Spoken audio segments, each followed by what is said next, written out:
Y bien, amigos, ya estamos aquí con nuestros amigos los Tunos. Los Tunos. Y esta entrevista va a ser amena, van a ustedes a conocer más sobre este grupo que estamos viendo aquí, que es internacional. Empezamos lo primero, ¿cómo se forman los Tunos? Bueno, en realidad nosotros somos parte de una tradición muy antigua que se denomina la tuna universitaria. Esta tuna surgió siguiendo la antigua tradición del siglo XIII, cuando los antiguos universitarios no tenían para la manutención.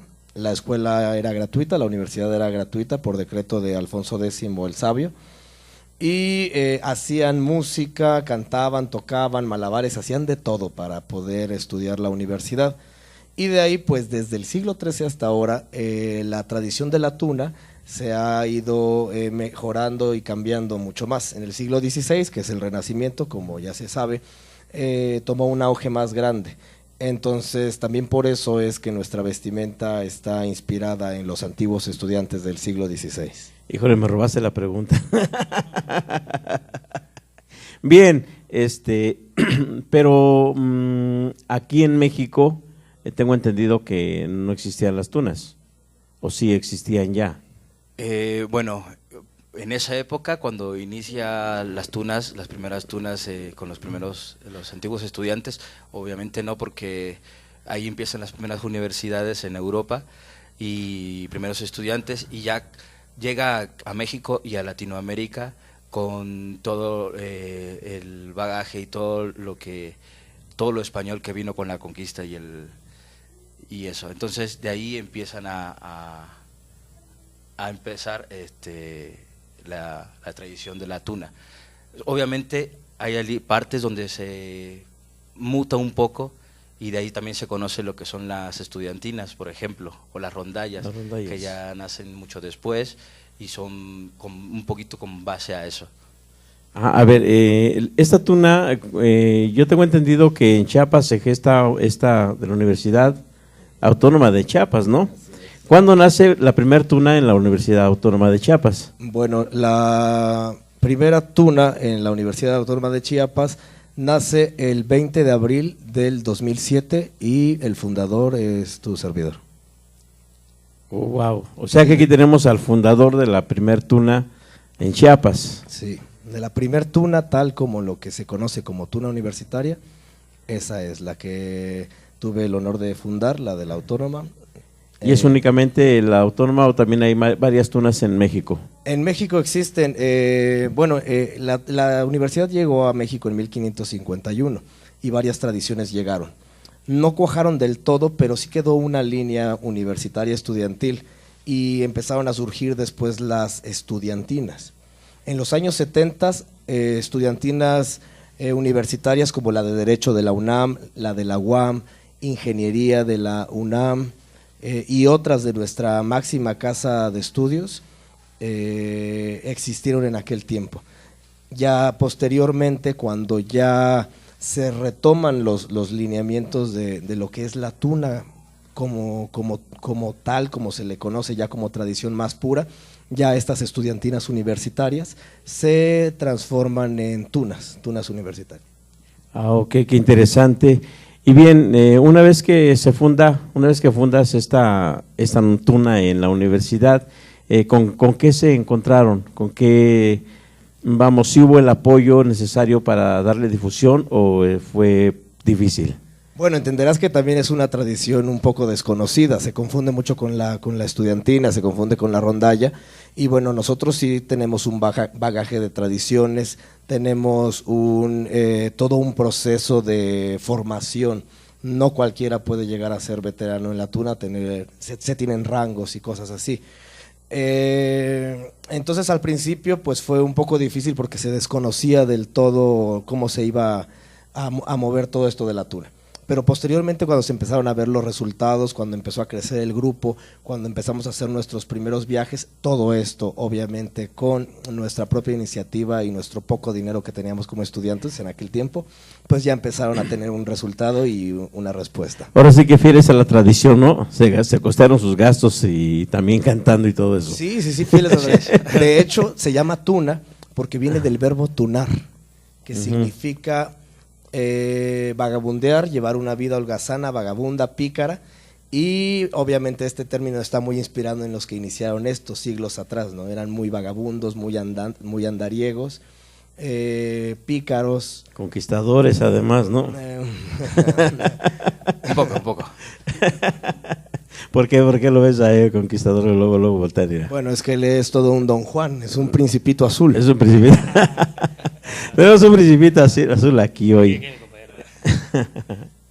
Y una vez que ya se da la tuna, ¿cómo es que empiezan a salir a representar, vamos, la universidad en primera instancia, no? Bueno, pues uno de los puntos importantes que tiene la tradición de la tuna, y que representa ya sea una universidad o facultad, porque hay tunas de diferentes carreras, una vez que esta se va formando con los estudiantes, van prácticamente haciendo música y alimentándose de eso para costearse sus estudios. También para viajar, por ejemplo, y a cada lugar donde vamos, a cada país donde hemos ido, siempre representamos a nuestra universidad, a nuestro país, México, y eso. ¿Y qué países han visitado ustedes? Bueno, por nombrar algunos, porque me imagino yo que lo que estoy viendo aquí en la mesa, mira, esto es en cada país donde van ustedes, les dan un... Estas son nuestras capas y representan cada ciudad y país que hemos conocido. Obviamente que hay una historia que contar, ¿no? A veces hay tunas que son medio tunas, que nada más están ahí un rato, una hora en la estación de autobús y ya se compran el escudo. No, tú tienes que vivir una historia, tocar unas canciones, contar algo, saber algo de esa ciudad. Sí, entonces esto representa ciudades y países. Sí, de hecho, para poder pegar un escudo se necesita, como dice, alguna aventura que contar, alguna historia, no solamente por pasar. Ok, y vamos, Milano, esa de Milano, ¿de dónde es? Es de Italia. Es de Italia. Sí, el dueño de la capa va ordenando los escudos en el orden en el que él quiera. Entonces él primero llegó a la Unión Europea. El primer país que conoció fue Italia y la primera ciudad que conoció es Milán. Posteriormente Venecia, Treviso, Florencia, Roma, Vaticano, Pisa. Y así sucesivamente. Y aquí, por ejemplo, te ves, aquí ya aparece Suiza. Aquí ya aparece Suiza. Ajá. Y aquí está España. Y así sucesivamente. Él cosió los parches de acuerdo a su cronología de viaje. Oh, ¿y todos lo hacen de esa forma o hay quienes lo hacen distinto? Hay quienes lo hacen distinto. Hay quienes lo hacen distinto. Sí. Y cuéntenme ustedes, ¿alguna anécdota que les ha pasado, no sé, en Europa, por decirlo? Porque obviamente llegas allá, obviamente yo sé que la música es internacional y que la música rompe fronteras y que en todas partes nos escuchan y nos comunicamos por medio de la música, ¿no? Sí. Pero válgame, las costumbres que tienen allá son distintas a las que tenemos, ¿no? Entonces normalmente llegamos a algún lado y finalmente obtenemos alguna anécdota o algo que nos haya pasado. Sí, claro. Cuéntenos algo. Bueno, mi primer viaje, digamos, internacional, pero muy importante, fue el de Europa. Y el primer país, como bien dice mi compañera, pues fue Italia. ¿Ah, esa es la tuya? Sí, esa es mi capa. Oh. Y pues bueno, para emprender un viaje pues se necesita tener mucho espíritu aventurero. Y bueno, en este viaje pues lo hicimos iniciando nada más mi compañero y yo. Y pues entre que medio hablamos inglés y nada de italiano, pues nos costó un poco la comunicación. Y fue algo divertido porque pues fuimos aprendiendo italiano conforme fueron pasando los días. Y el primer día que llegamos, por ejemplo, a Venecia, que fue el lugar que más me encantó, pues fue divertido porque llegamos un poquito cansados del viaje, nos acostamos un rato cerca del canal para descansar, y en eso vemos una góndola y el tradicional cantando, ¿no? Casi así como, oh, sole, y decía yo, oh, estoy en Italia, ¿no? Fue algo demasiado emotivo para mí. Bien, estas visitas que ustedes hacen a otros países, ¿algunas son por invitación? ¿O todas son 100% a la aventura? Algunas son por invitación. Sí, se celebran diferentes certámenes de tunas universitarias e invitan a grupos de otros países como para darle un auge de internacionalidad. Entonces algunas es por motivo de un certamen, pero si no hay invitación, Si no hay brazos que nos reciban en esa nación y queremos ir, por supuesto que vamos a la aventura completamente. Llegamos así, al punto en el que tú te bajas del avión, sales a la ciudad y ahí lo que empiece, lo que tenga que venir. Lo que venga. Ahora, llegando, no fui invitado, pero pues yo tomé mi avión, me fui y llegué a ese certamen. ¿Me aceptan? La tuna es una hermandad, es una fraternidad a nivel internacional. Lo que posteriormente en Estados Unidos ya son como las fraternidades y eso, pues la tuna existe desde mucho tiempo antes, y en el certamen te pueden aceptar, te dan hospedaje, alimentación en donde todos los demás, y tal vez alguna tuna te puede invitar a tocar. Si coincide que tú como tuna pasas por esa ciudad, puedes tocar ahí, pero ya depende del criterio de los organizadores si te dejan participar. ¿Te dejarán tocar? Es muy probable que sí, por el gusto de que una tuna esté ahí pasando en ese momento, pero ya depende del criterio de los organizadores. Pero hay muchos momentos, a mí me tocó por ejemplo en Setúbal, donde íbamos nada más, Setúbal, Portugal, íbamos nada más 4 amigos, estábamos haciendo un viaje, fuimos a un certamen y pues les hizo muy interesante saber que había mexicanos entre el público y nos invitaron a tocar en ese certamen. Wow. Y hablando de certamen, ¿han ganado algún certamen ustedes? Sí, claro. Sí, ¿como qué certamen? Ganamos el certamen internacional que organiza la Universidad Autónoma de Nuevo León. Eso fue, bueno, ya años atrás cuando estábamos más activos en la universidad. Ganamos premios como mejor baile de pandereta, bueno, en aquella ocasión lo gané yo, ellos estaban en Italia. Mejor musicalidad, mejor arreglo, y hemos ganado un premio muy prestigioso que es el de Tuna más Tuna. E incluso hemos ganado el de mejor tuna, o sea, el primer lugar en el certamen internacional de Nuevo León.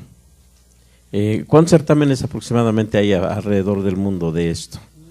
Realmente ¿Sería incontable? Sí, incontable. Sí, porque, o sea, yo pregunto porque para nosotros es algo nuevo, ¿no? Claro. Para mí es algo nuevo la tuna, y de hecho a la hora que estuve investigando un poquillo, pues me encontré con varias sorpresas, ¿no? O sea, visitan tantos países y tantos lugares y tantos certámenes.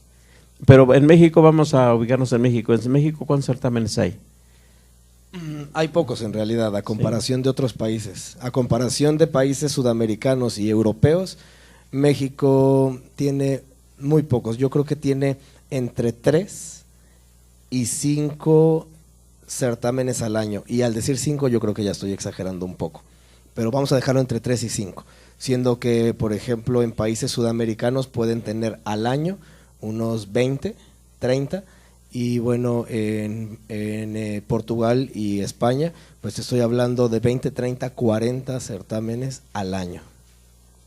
Bien, y visitando un país centroamericano como Colombia, también es más fácil. Bueno, sudamericano, en realidad, Colombia. Sudamericano, perdón. Y pues realmente sí, realmente es fácil a donde vayamos y haya tuna. ¿Por qué? Porque como es algo como una hermandad, realmente, aunque aún así no nos conozcan de nada, podemos llegar un día y decir somos de la tuna tal, de la universidad tal, y nos reciben. Y así nos ha tocado a cada uno de nosotros. Entonces, si en Colombia es fácil, porque en Colombia hay tuna, en otros lados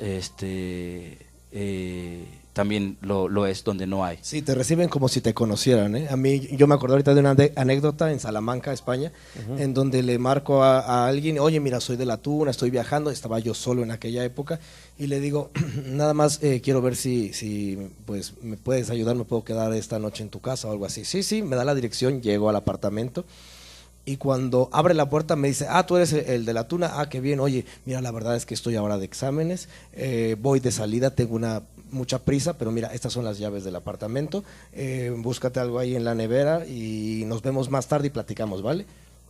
Y se va, y te lo juro, llegué y yo con las llaves del apartamento en Salamanca, y se fue el tuno y de repente así.